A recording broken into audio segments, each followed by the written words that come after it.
Assalamualaikum warahmatullahi wabarakatuh. Hai semuanya, perkenalkan nama saya RR Anidia Kayana Syahira. Pertama-tama, mari kita panjatkan puji dan syukur kehadirat Allah Subhanahu wa Ta'ala yang telah memberikan kita nikmat dan juga kepada junjungan Nabi besar kita yaitu Nabi Muhammad SAW. Pada kesempatan kali ini, saya akan memberikan penjelasan tentang tema kartun yang saya pilih, yaitu berjudul Pandangan Terhadap Seseorang Berdasarkan Alas Sakit. Latar belakang saya menulis kartun ini adalah yang pertama karena beralihnya fungsi alas kaki yang awalnya hanya sebagai pelindung kini menjadi gaya berbusana.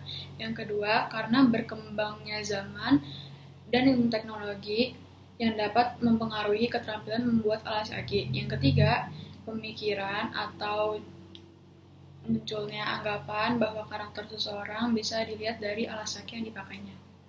Poin-poin yang akan saya bahas adalah yang pertama pengertian alas kaki, yang kedua jenis-jenis alas kaki, yang ketiga sejarah alas kaki, dan yang keempat bagaimana pandangan masyarakat terhadap seseorang berdasarkan alas kaki. Metode penelitian yang saya gunakan adalah metode kualitatif, dan untuk teknik yang saya gunakan adalah teknik studi pustaka. Apa sih alas kaki itu? Alas kaki adalah produk seperti sepatu atau sandal yang berfungsi untuk melindungi kaki. Alas kaki juga merupakan kebutuhan primer yang dapat menyesuaikan sesuai kegiatan yang dilakukan oleh seseorang. Sebagai contoh, di sebelah ini ada gambar sepatu basket yang didesain khusus untuk pemain basket agar tidak cedera saat bermain. Alas kaki sendiri bisa dibagi menjadi dua, yaitu sepatu dan sandal. Sepatu mempunyai dua jenis, yaitu sepatu wanita dan juga sepatu pria. Sepatu wanita yaitu sepatu yang didesain khusus untuk wanita. Beberapa contohnya yaitu sepatu pantofel, olahraga, flat shoes, boots, dan juga high heels.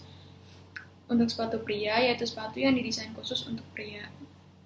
Contohnya yaitu ada sepatu sneakers, loafers, boots, pantofel. Yang kedua ada sandal. Sandal sendiri dibagi menjadi tiga. Yang pertama ada selop. Selop merupakan sandal tradisional khas Jawa. Namun sekarang sudah banyak versi modernnya. Selop sendiri berbentuk seperti sepatu namun ia tidak sampai belakang. Yang kedua ada sandal jepit. Sandal jepit kebanyakan terbuat dari karet dan tali di depannya membentuk huruf V. Sandal jepit biasanya digunakan untuk kegiatan yang santai. Yang ketiga ada baikiak. Baikiak adalah salah satu jenis sandal yang pada bagian telapaknya berbahan dari kayu. Sejarah alas kaki. Para ahli sejarah memperkirakan sepatu pertama kali dibuat pada 5 juta tahun yang lalu dan masih terbuat dari kulit binatang. Pandangan terhadap seseorang berdasarkan alas kaki sendiri bisa dibagi menjadi tiga. Yang pertama, status sosial seseorang.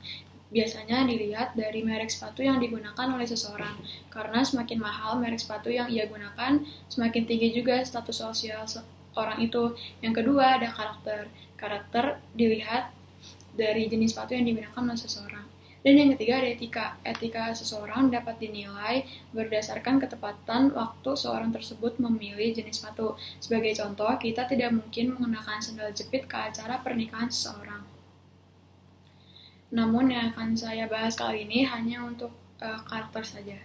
Menurut penelitian, kepribadian dan karakter seseorang bisa dilihat dari cara orang memilih alas kaki yang ia gunakan, dan 90% responden menyatakan bahwa hal ini akurat. Penelitian ini dilakukan oleh salah satu universitas yang bernama University of Kansas. Karakter seseorang berdasarkan alas kaki sendiri bisa dibagi menjadi dua, yaitu wanita dan pria. Wanita yang menyukai high heels, mereka mempunyai pendirian yang kuat dan mempunyai selera yang tinggi terhadap sesuatu. Wanita yang menyukai sneakers biasanya terkesan sporty dan kasual. Mereka juga biasanya mudah bergaul dan kebanyakan dari kalangan remaja. Untuk pria yang menyukai boots, mereka bersifat tegas dan menyukai tantangan. Pria yang menyukai loafers, mereka cenderung tidak suka hal-hal yang ribet. Kesimpulan yang dapat kita ambil adalah alas kaki yang awalnya hanya sebagai pelindung kaki, kini mulai dianggap bisa menunjukkan identitas dan etika seseorang. Saran dari saya untuk memakai, gunakanlah sepatu sesuai dengan kebutuhannya dan juga jangan langsung sembarang menilai orang. Untuk produsen, buatlah sepatu yang menyesuaikan perkembangan zaman dan juga tidak merusak lingkungan. Sekian dari saya. Maaf apabila terdapat kesalahan kata. Wassalamualaikum warahmatullahi wabarakatuh.